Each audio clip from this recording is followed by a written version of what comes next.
Hello, good morning, जोहार। मैं संजय और आप देख रहे हैं न्यूज झारखंड। समय हो चला है झारखंड की खबरों को जानने का, उनसे अपडेट होने का। तो चलिए जानते हैं आज की झारखंड की 25 मुख्य बड़ी खबरों को। उससे पहले अगर आप न्यूज झारखंड चैनल पर नए हैं तो प्लीज चैनल को सब्सक्राइब करके बेल आइकन प्रेस कर दीजिए, जिससे आप तक झारखंड की हर एक छोटी बड़ी खबर का अपडेट आप तक पहुंचता रहे। तो चलिए शुरुआत करते हैं आज की पहली और महत्वपूर्ण बड़ी खबर से। लातेहार में बस का ब्रेक फेल, खाई में गिरी बस। छत्तीसगढ़ से लोध गांव आ रही थी ओवरलोडेड बस, 7 की दर्दनाक मौत, 70 से अधिक घायल। रविवार को लातेहार जिले के महुआडांड थाना क्षेत्र अंतर्गत ओरसा बंगलादारा घाटी में छत्तीसगढ़ से झारखंड आ रही एक यात्री बस ब्रेक फेल होने के कारण अनियंत्रित होकर पलट गई। बस में क्षमता से अधिक लोग सवार थे। इस हादसे में 4 महिलाओं और एक पुरुष सहित कुल 5 लोगों की मौके पर ही मौत हो गई, जबकि एक महिला और एक पुरुष की मौत इलाज के दौरान हो गई, जबकि बस में सवार 70 से अधिक यात्री गंभीर रूप से घायल हो गए। जानकारी के मुताबिक 27 लोगों का कार्मेल अस्पताल में इलाज चल रहा है, वहीं 59 लोग स्थानीय सीएचसी में इलाजरत हैं। इसमें 10 को रेफर किया गया है। घायलों में बच्चे, बुजुर्ग, महिलाएं और पुरुष शामिल हैं। हादसे के बाद घाटी क्षेत्र में अफरा तफरी मच गई और चारों ओर चीख पुकार सुनाई देने लगी।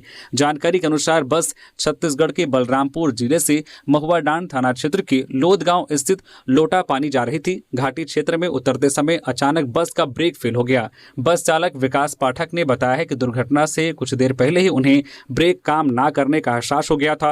उन्होंने बस को नियंत्रित करने के लिए हैंड ब्रेक का इस्तेमाल किया, लेकिन बस नहीं रुकी। इसके बाद उन्होंने इंजन बंद कर दिया। इसके बावजूद ढलान पर बस अनियंत्रित होकर पलट गई। हादसा इतना भीषण था कि कई यात्री बस के अंदर ही दब गए, जबकि कुछ दूर जा गिरे। स्थानीय ग्रामीणों ने तत्परता दिखाते हुए राहत कार्य शुरू किया और एम्बुलेंस को सूचना दी।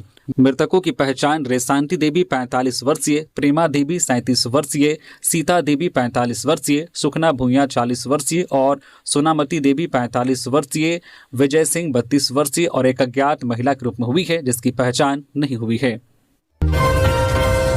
ड्रग्स और जुआ के बढ़ते कारोबार के खिलाफ लोग सड़क पर उतरे, बंद रहा हजारीबाग का इचाक।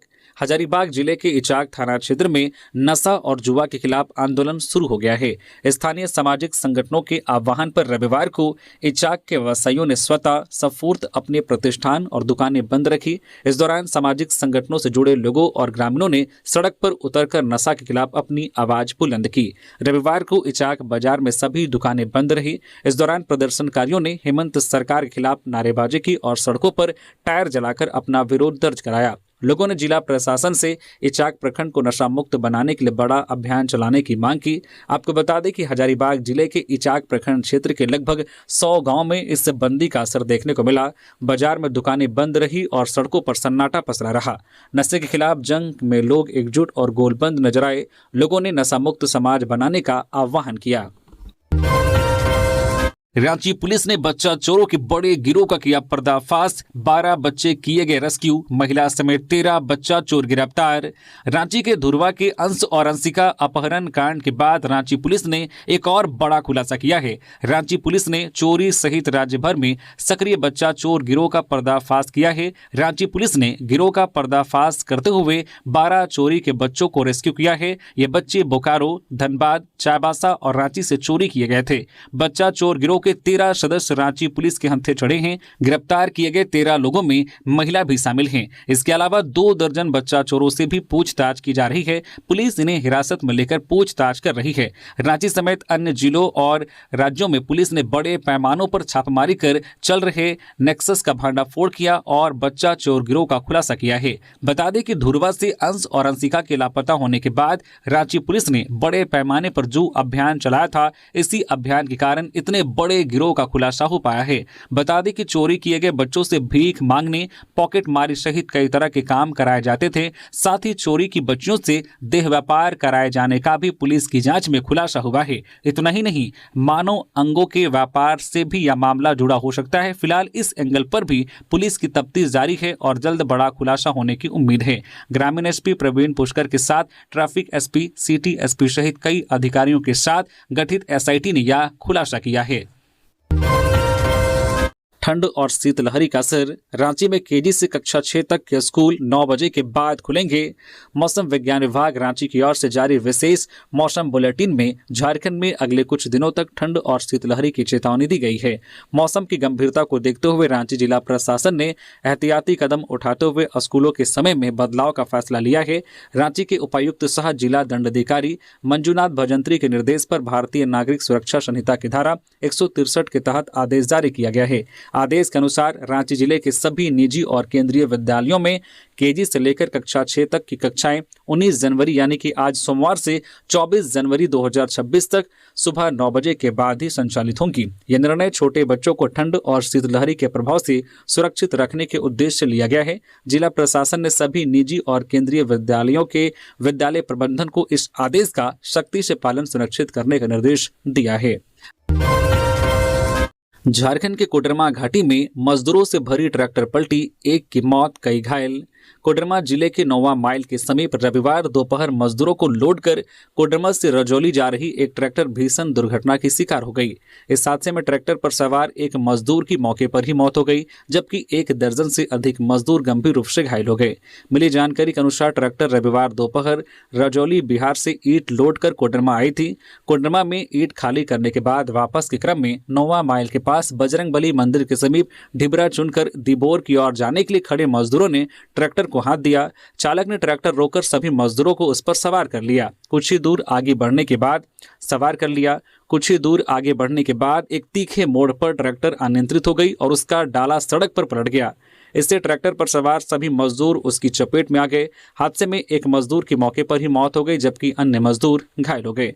घटना की सूचना मिलते ही राहगीरों ने पुलिस को जानकारी दी। इसके बाद कोडरमा सदर अस्पताल से एम्बुलेंस के साथ पुलिस घटनास्थल पर पहुंची और स्थानीय लोगों की मदद से सभी घायलों को सदर अस्पताल कोडरमा भेजा गया, जहां उनका इलाज जारी है।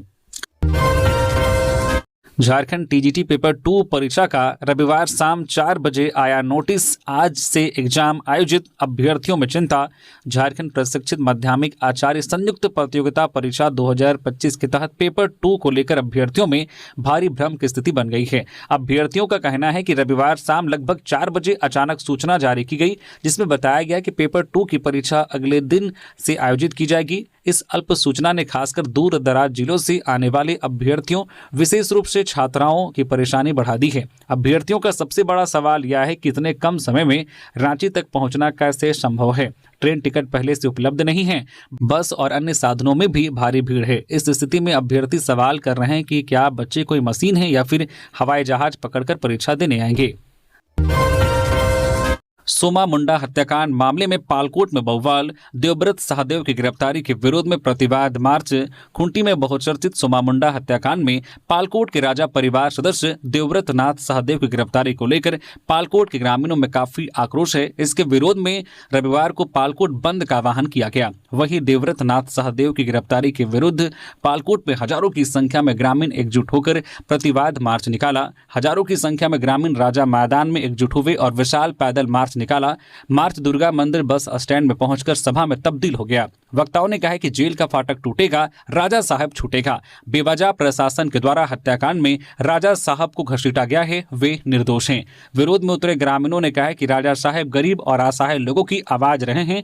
ग्रामीणों का कहना है कि जो राज परिवार मुंडा समाज को अपना बड़ा भाई मानता है, वह इस तरह की घटना के बारे में सोच भी नहीं सकता। ग्रामीणों ने चेतावनी दी है कि यदि देवव्रत सहदेव को शीघ्र रिहा नहीं किया जाता है तो आंदोलन को और तेज किया जाएगा।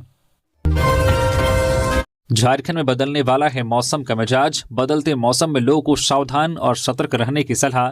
झारखंड के मौसम में लगातार हो रहे उतार चढ़ाव के बीच एक राहत भरी खबर यह है कि आज सोमवार से राज्य के तापमान में 3 से 5 डिग्री सेल्सियस तक की बढ़ोतरी होने की संभावना है, जिससे लोगों को कड़ाके की ठंड से कुछ राहत मिल सकती है। IMD के अनुसार वर्तमान में राज्य के अधिकांश जिलों में न्यूनतम तापमान 10 डिग्री सेल्सियस बना हुआ है। पिछले 24 घंटों में गुमला सबसे ठंडा रहा, जहाँ का सबसे कम तापमान तापमान 3.2 डिग्री दर्ज किया गया है। मौसम विभाग के बुलेटिन के अनुसार झारखंड के तापमान में उतार चढ़ाव जारी है। राज्य के लोगों को अगले 4 से 5 दिनों तक ठंड से थोड़ी राहत मिल सकती है। वहीं न्यूनतम तापमान 3 से 5 डिग्री सेल्सियस तक बढ़ सकता है। हालांकि सुबह और शाम में न्यूनतम तापमान में कमी रहेगी, जिससे ठंड बनी रहेगी। हालांकि दिन में तापमान बढ़ने के कारण मौसम ड्राई रहेगा। मौसम विज्ञान केंद्र ने फिलहाल कोई अलर्ट जारी नहीं किया है। 19 से 21 जनवरी तक आसमान में आंशिक बादल छाए रहेंगे। हालांकि कोई अलर्ट जारी नहीं किया गया है। तापमान में उतार चढ़ाव से लोगों के स्वास्थ्य पर बुरा प्रभाव पड़ सकता है। ऐसे में बदलते मौसम में लोगों को सचेत रहने की सलाह दी गई है। मुख्यमंत्री हेमंत सोरेन ने बस दुर्घटना में घायलों को समुचित स्वास्थ्य सेवा उपलब्ध कराने का लातेहार डीसी को दिया निर्देश। मुख्यमंत्री हेमंत सोरेन ने महुआडांड में बस दुर्घटना के शिकार लोगों की अविलंब स्वास्थ्य सेवा उपलब्ध कराने का निर्देश दिया है। बता दें कि मुख्यमंत्री हेमंत सोरेन इस समय विदेश दौरे पर हैं और दुर्घटना की सूचना मिलने पर वहीं से उन्होंने लातेहार डीसी को निर्देशित कर घायलों की सेवा देखभाल में कोई कमी नहीं करने को कहा है। उत्तम यादव हजारों समर्थकों के साथ झामुमो में शामिल, संगठन विस्तार पर दिया गया जोर। रविवार को रांची के किशोरगंज स्थित स्कॉट इंटरनेशनल पब्लिक स्कूल में झारखंड मुक्ति मोर्चा का भव्य सदस्यता ग्रहण समारोह आयोजित किया गया। मुख्यमंत्री हेमंत सोरेन के नेतृत्व और नीतियों में आस्था जताते हुए रांची के सामाजिक कार्यकर्ता उत्तम यादव के नेतृत्व में हजारों लोगों ने झामुमो की सदस्यता ग्रहण की। सदस्यता दिलाने का कार्य पार्टी के केंद्रीय महासचिव शाह प्रवक्ता विनोद कुमार पांडे ने किया। इस दौरान उन्होंने नए सदस्यों को पार्टी का अंगवस्त्र पहनाकर झामुमो परिवार में स्वागत किया। अपने संबोधन में विनोद कुमार पांडे ने पार्टी की विचारधारा, नीतियों और संगठनात्मक जिम्मेदारियों की जानकारी दी तथा संगठन को जमीनी स्तर पर और मजबूत करने का आह्वान किया गया। उन्होंने राज्य सरकार की हेमंत सरकार द्वारा संचालित जन कल्याणकारी योजनाओं का लाभ आम लोगों तक पहुंचाने और झारखंड के विकास में सक्रिय भूमिका निभाने का संकल्प भी सदस्यों को दिलाया। पाकुड़ साहिबगंज में पत्थर लोडिंग ठप, तीसरे दिन भी साइडिंग पर सन्नाटा। रेलवे को हर दिन हो रहा 2 करोड़ रुपए का नुकसान। पाकुड़ और साहिबगंज जिलों में रेलवे से जुड़ी विभिन्न समस्याओं के समाधान की मांग को लेकर पत्थर व्यवसायियों द्वारा 16 जनवरी से पत्थर लोडिंग का कार्य पूरी तरह से बंद कर दिया गया है। रविवार को तीसरे दिन भी इस आंदोलन का व्यापक असर देखने को मिला। पाकुड़ जिले की तीनों प्रमुख पत्थर लोडिंग साइडिंग पर सन्नाटा पसरा रहा। कहीं भी रेलवे रैक में पत्थर लोडिंग नहीं हो सकी। इस बंदी से करीब 500 मजदूर सीधे तौर पर प्रभावित हुए हैं। मजदूरों का कहना है कि पत्थर लोडिंग पूरी तरह से बंद होने से वे बेरोजगार हो गए हैं और उनके परिवारों के सामने रोजी रोटी का संकट खड़ा हो गया है। कई मजदूर साइडिंग पर दिन भर बैठे रहे, लेकिन काम शुरू होने की कोई उम्मीद नजर नहीं आई। आंदोलन को मजदूरों का समर्थन तो मिला है, लेकिन वे इसे और प्रभावी बनाने की बात कर रहे हैं। पत्थर लोडिंग बंद होने से रेलवे को प्रतिदिन करीब 2 करोड़ रुपए का नुकसान हो रहा है, जबकि राज्य सरकार को भी प्रतिदिन लगभग 40 लाख रुपए की राजस्व का नुकसान उठाना पड़ रहा है। आंदोलन का असर सीधे पत्थर व्यवसायियों पर भी पड़ा है, लेकिन वे अपनी मांगों पर अड़े हुए हैं। व्यवसायियों की प्रमुख मांगों में कोविड काल में बंद की गई ट्रेनों का पुनः परिचालन शुरू करना शामिल है। इसके साथ ही इस रूट से गुजरने वाली कई एक्सप्रेस ट्रेनों का पाकुड़ और साहिबगंज रेलवे स्टेशन पर ठहराव सुनिश्चित करने की मांग की गई है।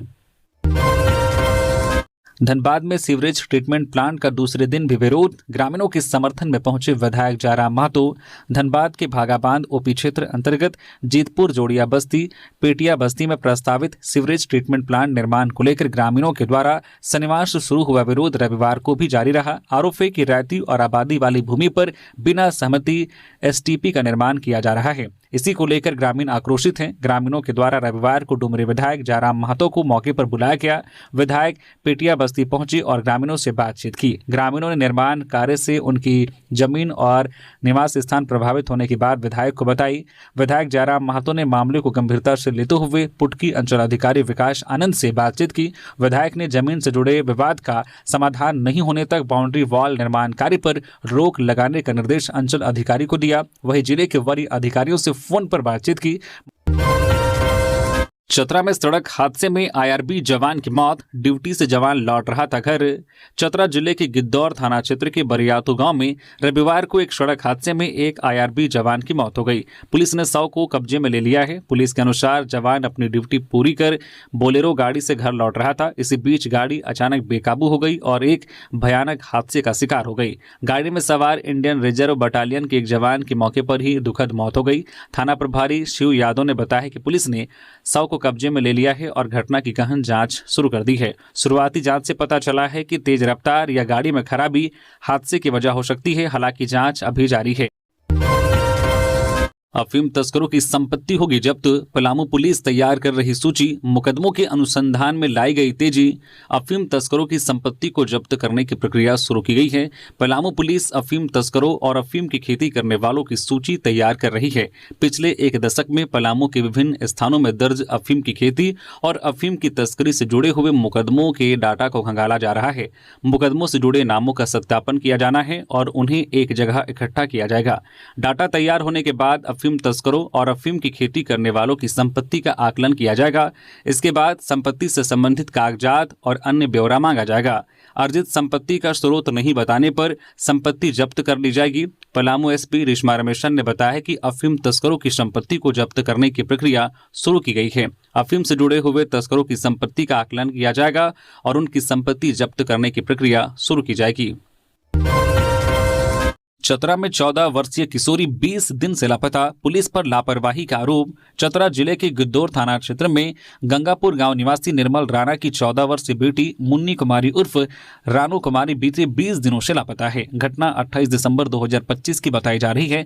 परिजनों के अनुसार मुन्नी घर के पास दोस्तों के साथ पिकनिक मनाने गई थी और परिवार को उम्मीद थी कि वह शाम तक लौट आएगी, लेकिन देर रात तक घर न लौटने पर परिजन चिंतित हो गए। इसके बाद ग्रामीणों की मदद से आसपास के इलाकों, जंगलों और पहाड़ियों में लगातार 2 दिनों तक खोजबीन की गई, लेकिन किशोरी का कोई सुराग नहीं मिल सका। परिजन आरोप लगा रहे हैं कि उन्होंने 31 दिसंबर को गिद्धौर थाना में मुन्नी की गुमशुदगी की लिखित शिकायत दर्ज कराई, लेकिन शुरुआती 10 दिनों तक पुलिस ने मामले को गंभीरता से नहीं लिया। परिजनों का कहना है कि 10 जनवरी के बाद ही पुलिस हरकत में आई और तलाश अभियान शुरू किया गया। इस देरी को लेकर ग्रामीण और परिजन आक्रोशित हैं। उनका कहना है कि अगर समय रहते कार्रवाई होती तो शायद अब तक मुन्नी का सुराग मिल गया होता। मामले की गंभीरता को देखते हुए पुलिस ने अब जंगलों और पहाड़ी क्षेत्रों में तलाशी अभियान तेज कर दिया है। आधुनिक तकनीक का उपयोग करते हुए ड्रोन कैमरों से इलाके की निगरानी की जा रही है और कई टीमों को अलग अलग स्थानों पर भेजा गया है। बावजूद इसके अब तक कोई ठोस सुराग हाथ नहीं लग सका है। रांची के मोरहाबादी मैदान में गणतंत्र दिवस परेड का पूर्वाभ्यास शुरू। राजधानी रांची के मोरहाबादी मैदान में गणतंत्र दिवस समारोह की तैयारियों के तहत रविवार से परेड का पूर्वाभ्यास शुरू हो गया है। पहले दिन कुल 13 टुकड़ियों ने अभ्यास में भाग लिया, जिनमें 3 बैंड दल शामिल थे। मैदान में बैंड की धुन पर जवानों और कैडेटों ने अनुशासित कदम ताल का अभ्यास किया। जानकारी के अनुसार आज सोमवार से परेड अभ्यास में कुल 15 टुकड़ियां शामिल होंगी। इनमें सेना, सीआरपीएफ, आईटीबीपी, एसएसबी, सीआईएसएफ, अतिथि दल के रूप में Chhattisgarh police, Jharkhand Jaguar, JAP 1, JAP 2, JAP 10, जिला सशस्त्र बल, पुरुष एवं महिला, होमगार्ड तथा एनसीसी बालक एवं बालिका दल शामिल हैं। परेड का यह पूर्वाभ्यास 23 जनवरी तक चलेगा, जबकि 24 जनवरी को अंतिम रिहर्सल आयोजित की जाएगी। प्रशासनिक अधिकारियों की मौजूदगी में परेड की समन्वय, अनुशासन और समयबद्धता पर विशेष ध्यान दिया जा रहा है। रामगढ़ के चोटूपालू घाटी में ट्रेलर ने टेम्पो सवार यात्री को कुचला, हुई मौत। रांची पटना राष्ट्रीय राजमार्ग 33 पर रामगढ़ के चोटूपालू घाटी में रविवार को एक ट्रेलर ने टेम्पो सवार यात्री को कुचल दिया। इस घटना में उसकी मौके पर ही मौत हो गई। जानकारी के अनुसार रांची की ओर से आ रहे ट्रेलर ने घाटी में एक टेम्पो को अपनी चपेट में ले लिया। टेम्पो को पीछे से टक्कर मारते ही एक यात्री सड़क पर जा गिरा। इसी बीच पीछे से आ रहे ट्रेलर ने उसे अपनी चपेट में ले लिया, जिससे उसकी मौके पर ही मौत हो गई। हालांकि टेम्पो में सवार अन्य यात्री बाल बाल बच गए। इधर घटना की सूचना पाकर पहुंची पुलिस ने एम्बुलेंस के माध्यम से शव को सदर अस्पताल पहुंचाया। मृतक की पहचान हरचंदा और मांझी निवासी जसीम अंसारी के रूप में की गई है। हेमंत सोरेन ने तय की दावोस रणनीति, झारखंड की मजबूत मौजूदगी में निवेश और विकास का रोड मैप तय। मुख्यमंत्री हेमंत सोरेन ने वर्ल्ड इकोनॉमिक फोरम 2026 की तैयारियों को लेकर केंद्र सरकार के साथ समन्वय की दिशा में एक अहम कदम उठाया है। वन इंडिया वन विजन के संदेश के साथ सीएम हेमंत सोरेन ने केंद्रीय मंत्री अश्वनी वैष्णव की अध्यक्षता में आयोजित वर्चुअल बैठक में हिस्सा लिया, जिसमें WEF 2026 की समग्र तैयारियों और रणनीतियों की समीक्षा की गई। बैठक के दौरान मुख्यमंत्री ने झारखंड एड दावोस की तैयारियों की विस्तृत जानकारी साझा की। उन्होंने बताया कि दावोस में झारखंड राज्य अपनी औद्योगिक और निवेश क्षमताओं को राष्ट्रीय दृष्टि के अनुरूप वैश्विक मंच पर प्रस्तुत करेगा। सीएम हेमंत सोरेन ने कहा है कि झारखंड दावोस में क्रिटिकल मिनरल्स और mining, electronics components manufacturing, EB और ऑटोमोबाइल सेक्टर, सुपर फूड्स और फूड प्रोसेसिंग, फॉरेस्ट और बायो इकोनॉमी, एनर्जी और रिन्यूएबल एनर्जी ट्रांजिशन, पर्यटन और टेक्सटाइल जैसे क्षेत्रों में निवेश के अवसरों को प्रमुखता से सामने रखेगा। मुख्यमंत्री ने यह भी स्पष्ट किया है कि झारखंड की यह प्रस्तुति केंद्र सरकार के विजन और उद्देश्यों के साथ पूरी तरह से समन्वित होगी, ताकि राज्य को ग्लोबल इन्वेस्टमेंट मैप पर एक मजबूत और भरोसेमंद डेस्टिनेशन के रूप में स्थापित किया जा सके। सरकार का मानना है कि WEF 2026 झारखंड के लिए निवेश, रोजगार और सतत विकास के नए रास्ते खोलने का बड़ा अवसर साबित होगा। मासूम अंशिका को बंगाल में 5-5 लाख में बेचने की थी तैयारी। गुलगुलिया गिरोह के 30 सदस्य हिरासत में। रांची के धुरवा थाना क्षेत्र के मौसीबाड़ी मल्हार कोचा से 2 जनवरी को लापता हुए 2 मासूम भाई बहन अंश और अंशिका को 13 दिनों बाद 14 जनवरी को रामगढ़ जिले के चितरपुर से सुरक्षित बरामदगी के बाद पुलिस ने जांच को और तेज किया। इस मामले में चौंकाने वाली जानकारी सामने आई है। अंशिका का सौदा बंगाल के बड़े सिंडिकेट के साथ तय था। बच्चा चोरी गिरोह के सदस्यों का कनेक्शन बिहार, यूपी के साथ बंगाल तक खंगाला जा रहा है। बच्चों को बैलून और टॉफी के लालच में अगवा करने वाले दंपति को गिरफ्तार किया गया और उनकी निशानदेही और गहन पूछताछ के आधार पर गुलगुलिया गिरोह के नेटवर्क का खुलासा हुआ, जिसके बाद झारखंड पुलिस ने विभिन्न जिलों में ताबड़तोड़ छापेमारी की। पूछताछ में पता चला है कि गुलगुलिया गिरोह का मुख्य काम बच्चों को अगवा कर ऊपरी स्तर के सदस्यों तक पहुंचाना है। इसके बदले वे पैसे लेते हैं, जबकि ऊपरी स्तर वाले बच्चों को सुरक्षित ठिकानों पर ले जाकर बेचते हैं या अन्य अपराधों में इस्तेमाल करते हैं। अंश और अंशिका को सिंडिकेट के माध्यम से 5-5 लाख रुपए में बेचने की तैयारी थी। इधर रांची, मुरी, कोटसिला, लातेहार, चंदवा और अन्य क्षेत्रों में छापेमारी के बाद गुलगुलिया गिरोह के 30 से अधिक सदस्यों को विभिन्न स्थानों से हिरासत में लिया गया है। सभी को रांची के विभिन्न ठिकानों और गुप्त स्थानों पर रखकर पूछताछ जारी है। गोड्डा में जज की पत्नी पर फायरिंग मामले में पुलिस का बड़ा एक्शन। हिरासत में 2 आरोपी CDR खंगाल रही पुलिस।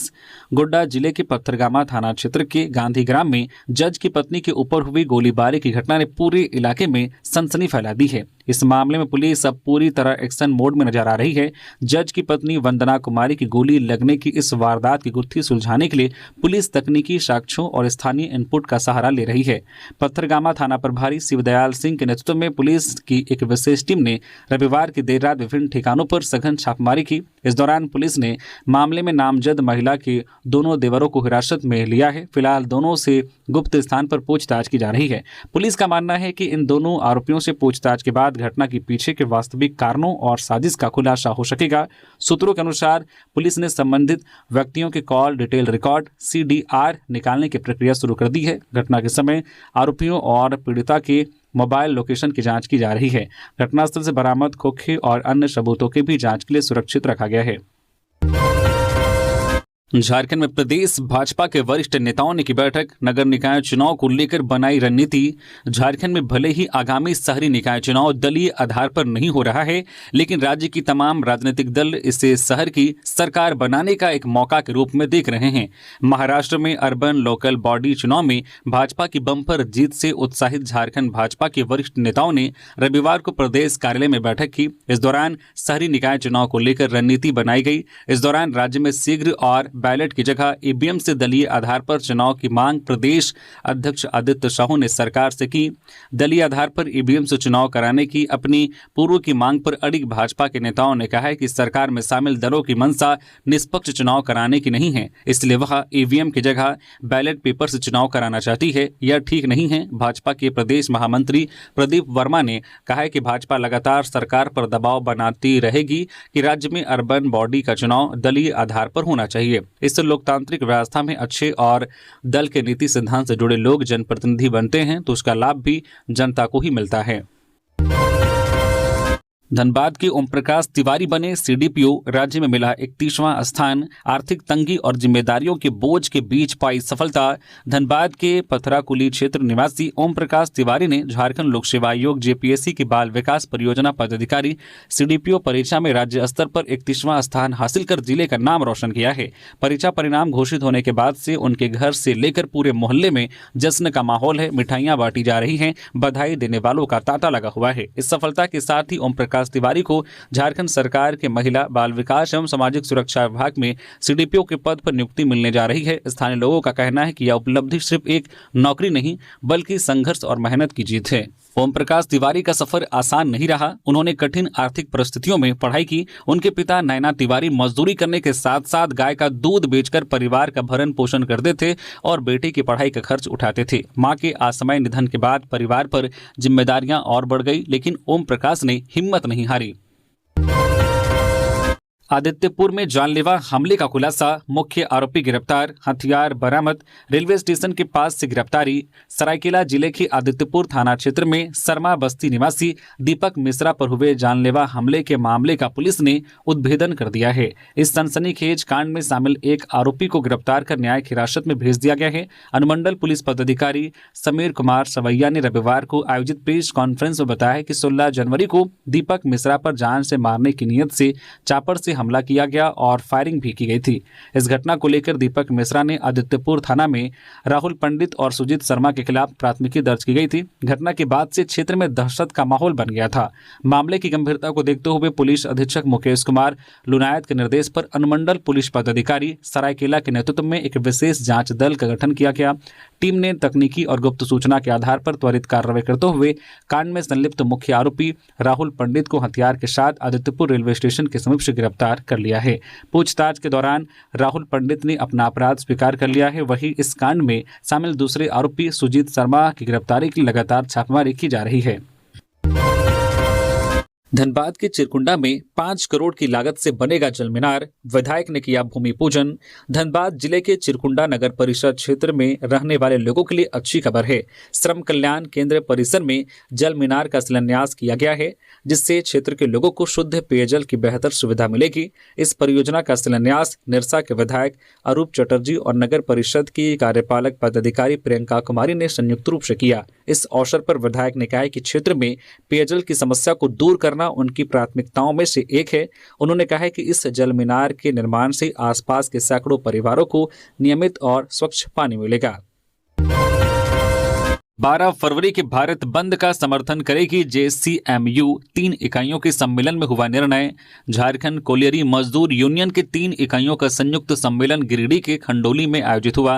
रविवार को आयोजित इस सम्मेलन में यूनियन के केंद्रीय उपाध्यक्ष शाह टुंडी विधायक मथुरा महतो, यूनियन के महासचिव शाह, राज्य मंत्री का दर्जा प्राप्त फागू बेसरा, सचिव जयनारायण महतो, जेएमएम जिला अध्यक्ष संजय सिंह, जिला सचिव महालाल सोरेन और राजू महतो मंच पर मौजूद रहे। यहाँ तीनों इकाइयों से आए सार्मिक नेताओं और कार्यकर्ताओं को संबोधित करते हुए यूनियन उपाध्यक्ष मथुरा महतो ने केंद्र की मोदी सरकार पर जमकर निशाना साधा। उन्होंने कहा कि जब से केंद्र में नरेंद्र मोदी की सरकार बनी है तब से कार्मिकों के खिलाफ कार्य किया जा रहा है। हाल ही में मोदी सरकार द्वारा जो बिल लाया गया है वह सीधे तौर पर मजदूर विरोधी है। साथ ही कहा है कि आगामी 12 फरवरी को भारत बंद का समर्थन झारखंड कोलियरी मजदूर यूनियन करेगी।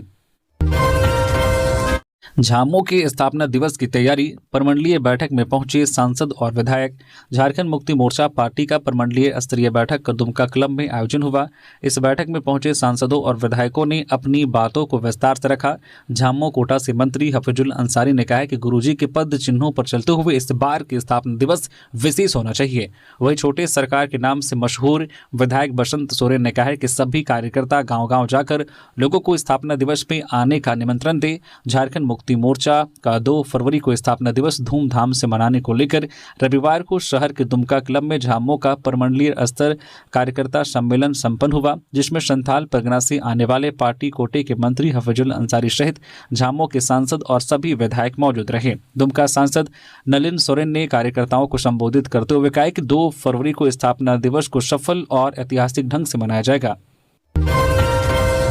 रांची के मेकलू अस्कीगंज गोलीकांड में 2 और आरोपी गिरफ्तार। रांची के मेकलू अस्कीगंज थाना क्षेत्र के बाजार टांड में व्यवसायी विजय केसरी पर हुए गोलीकांड मामले में पुलिस को बड़ी सफलता हाथ लगी है। इस मामले में मेकलू अस्कीगंज पुलिस ने 2 और अपराध कर्मियों को गिरफ्तार किया है। गिरफ्तार आरोपियों में शहजाद अंसारी उर्फ सोनू, पिता जाकिर अंसारी निवासी बाजार टांड आजाद नगर थाना मेकलू अस्कीगंज तथा राहुल कुमार लोहरा, पिता राजेश लोहरा निवासी पहाड़ी मंदिर रोड महावीर नगर थाना कलारी शामिल हैं। पुलिस ने बताया कि दोनों अपराधकर्मी आत्मसमर्पण के बाद रिमांड पर लेकर पूछताछ किए गए, जहां उन्होंने इस गोलीकांड में अपनी संलिप्तता स्वीकार की है। पुलिस के अनुसार कांड में शामिल अन्य फरार अभियुक्तों की गिरफ्तारी के लिए लगातार छापेमारी की जा रही है और शेष आरोपियों को भी शीघ्र गिरफ्तार कर लिया जाएगा। गढ़वा में नगर निकाय चुनाव की सुगबुगाहट शुरू। जनसेवा में समर्पित व्यक्ति को वार्ड पार्षद चुनाव में समर्थन देगा जेएमएम। गढ़वा नगर परिषद क्षेत्र में आगामी नगर निकाय चुनाव को लेकर झारखंड मुक्ति मोर्चा की गतिविधियां तेज हो गई है। इसी क्रम में रविवार को स्थानीय होटल पद्मावती में झामो कार्यकर्ताओं एवं पदाधिकारियों की एक महत्वपूर्ण बैठक आयोजित की गई। बैठक में वार्ड पार्षद चुनाव को लेकर गहन मंथन हुआ और सर्वसम्मति से निर्णय लिया गया है कि पार्टी ऐसे उम्मीदवार को समर्थन देगी जो जनसेवा में समर्पित हो, जनता के सुख दुख में खड़ा रहता हो और वार्ड की समस्याओं को गंभीरता से उठाने की क्षमता रखता हो। बैठक में वक्ताओं ने कहा है कि वार्ड पार्षद नगर निगम का सबसे मजबूत और जमीनी पद होता है। यदि इस पर सही, ईमानदार और सेवा भाव से जुड़े व्यक्ति का चयन होता है तो शहर की दिशा और दशा दोनों बदली जा सकती है। व्यवसायियों ने पूछा सवाल, ऐसे कैसे झारखंड में आएंगे इन्वेस्टर? 5 दिन बाद भी उद्यमी के बेटे के अपहरण मामले में पुलिस के हाथ खाली। उद्यमी और एशिया के उपाध्यक्ष देवांग गांधी के बेटे कैरो गांधी के अपहरण को 5 दिन बीत चुके हैं, लेकिन मामले का अभी तक खुलासा नहीं हुआ है। इससे लेकर व्यवसायियों में आक्रोश है। इस घटना से व्यवसायियों में डर का माहौल है। इधर इसे लेकर कोल्हान के सबसे बड़े व्यावसायिक संगठन Singhbhum chamber of commerce and industries ने दूसरे व्यवसायी संगठनों के साथ एक अहम बैठक की। बिष्टुपुर स्थित चैम्बर भवन में हुई इस बैठक में कोल्हान के व्यवसायी शामिल हुए। बैठक के दौरान व्यवसायियों ने कहा कि 125 घंटे बीत चुके हैं, लेकिन कैरो गांधी का अभी भी कोई सुराग नहीं मिला है। बता दें कि कैरो गांधी मंगलवार 13 जनवरी से लापता है। उनकी कार सरायकेला जिले के चांडिल पुलिस थाना इलाके में कांदेर बेड़ा के पास लावारिस हालत में मिली थी। पूर्वी सिंहभूम और सरायकेला दोनों जिलों की पुलिस मामले की जांच कर रही है, लेकिन अभी तक कोई सुराग नहीं मिला है।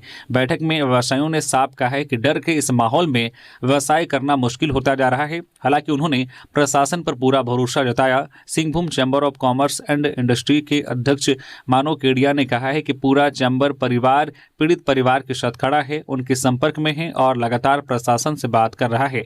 इस मामले में राज्य के पुलिस कप्तान को एक पत्र लिखा गया है। चैम्बर जल्द ही इस मामले में राज्यपाल से मिलेगा। उन्होंने साफ कहा है कि राज्य के विकास के लिए दूसरे राज्यों से इन्वेस्टर्स का आना बहुत जरूरी है, लेकिन ऐसे माहौल में कोई भी इन्वेस्टर नहीं आएगा। राज्य सरकार को एक अच्छा माहौल बनाने की जरूरत है और कानून व्यवस्था को दुरुस्त करने की जरूरत है। गुमला पुलिस ने तस्करी के लिए ले जा रहे 132 किलो गांजा के साथ 4 अभियुक्तों को किया गिरफ्तार। 2 वाहन व 4 मोबाइल जब्त। गुमला के पालकोट पुलिस ने गुप्त सूचना के आधार पर 132 किलो गांजा के साथ 4 लोगों को गिरफ्तार कर रविवार को जेल भेज दिया है। साथ ही दोनों वाहनों को पुलिस ने जब्त किया है। गिरफ्तार अभियुक्तों में गुमला थाना क्षेत्र के कसीरा गाँव निवासी अमित साहू पिता स्वर्गीय मुखलू साहू, भंडारिया गाँव निवासी प्रदीप गोप उर्फ पिंटू पिता स्वर्गीय इतवा उरांव, लांजी गाँव निवासी शिव कुमार साहू पिता राम लखन साहू एवं सिसई थाना क्षेत्र के मुरगू गांव निवासी कुलदीप प्रसाद साहू पिता स्वर्गीय यदुनाथ साहू के नाम शामिल हैं। उनके पास से पुलिस ने 4 मोबाइल फोन भी जब्त किए हैं। इस संबंध में रविवार को पुलिस अधीक्षक हारिस बिन जमा ने प्रेस कॉन्फ्रेंस कर बताया कि गुप्त सूचना मिली थी कि पालकोट थाना क्षेत्र में एक काले रंग का हुंडई कार व सफेद स्कॉर्पियो से मादक पदार्थों की तस्करी की जा रही है। इसी क्रम में संदिग्ध वाहनों को रोककर बारी बारी से तलाशी ली गई। तलाशी के दौरान वाहनों से 132 किलोग्राम गांजा बरामद किया गया। साथ ही वाहन में सवार 4 तस्करों को गिरफ्तार किया गया। जेएमएम में शामिल हुए पूर्व नगर परिषद अध्यक्ष पूनम सिंह सहित पलामू के सैकड़ों लोग हेमंत सोरेन के नेतृत्व में जताई आस्था। रविवार को रांची स्थित झामो केंद्रीय कार्यालय में केंद्रीय अध्यक्ष और मुख्यमंत्री हेमंत सोरेन के प्रति आस्था व्यक्त करते हुए सैकड़ों लोगों ने पार्टी की सदस्यता ली। इस अवसर पर पार्टी के केंद्रीय महासचिव और प्रवक्ता विनोद कुमार पांडे ने पलामू जिला के नए सदस्यों को पार्टी का अंग वस्त्र पहनाकर स्वागत किया। पलामू जिला अध्यक्ष राजेंद्र प्रसाद सिन्हा के नेतृत्व में मेदिनीनगर नगर परिषद की पूर्व अध्यक्ष पूनम सिंह सहित कई लोग सदस्य बने। विनोद कुमार पांडे ने नए सदस्यों को झामो के नीति सिद्धांतों और संगठन को मजबूत बनाने के तरीकों से अवगत कराया। उन्होंने राज्य सरकार की जन कल्याणकारी योजनाओं का लाभ जनता तक पहुंचाने और राज्य के विकास में योगदान देने का संकल्प दिलाया। धनबाद में अंतर्राज्यीय तस्कर गिरफ्तार, हथियार और ब्राउन शुगर पुलिस ने किया बरामद। ओवरब्रिज के पास मचा हड़कंप। धनबाद के वरीय पुलिस अधीक्षक के निर्देश पर निरसा अनुमंडल में विशेष चेकिंग अभियान चलाया गया। इस दौरान चिरकुंडा थाना पुलिस को बड़ी सफलता हाथ लगी है। कुमार धोबी ओवरब्रिज के पास चल रहे वाहन जांच अभियान के दौरान पुलिस ने एक अंतर्राज्यीय ब्राउन शुगर तस्कर को हथियार और नशीले पदार्थ के साथ गिरफ्तार किया। पुलिस के अनुसार रात करीब 12:45 पर होंडा एसपी मोटरसाइकिल पर सवार 2 युवक पुलिस चेकिंग को देखकर घबरा गए और भागने का प्रयास करने लगे। पुलिस ने जब पीछा किया तो दोनों युवक मोटरसाइकिल छोड़कर फरार हो गए। हालांकि त्वरित कार्रवाई करते हुए पुलिस ने एक आरोपी को मौके पर ही धर दबोचा। इस कार्रवाई के बाद इलाके में हड़कंप मच गया। गिरफ्तार युवक की पहचान अजहरुद्दीन अंसारी उर्फ शाहरुख 28 वर्षीय के रूप में हुई है, जो चिरकुंडा थाना क्षेत्र के रहमत नगर सिवली बाड़ी का निवासी है। पुलिस ने उसकी तलाशी ली तो उसके पास से एक लोडेड देसी पिस्तौल, 2 जिंदा कारतूस और 1.40 ग्राम ब्राउन शुगर की 6 पुड़िया बरामद की गई। तो ये थी आज की झारखंड की टॉप बड़ी खबरें। इसी तरह से झारखंड की हर एक छोटी बड़ी खबर देखने के लिए आप हमारे चैनल न्यूज झारखंड चैनल को सब्सक्राइब करके बेल आइकन प्रेस कर दीजिए, जिससे आप तक झारखंड की हर एक छोटी बड़ी खबर का अपडेट आप तक पहुंचता रहे। तो अभी के लिए बस इतना ही, हमें दीजिए इजाजत, फिर मिलते हैं किसी और खबरों के साथ। धन्यवाद।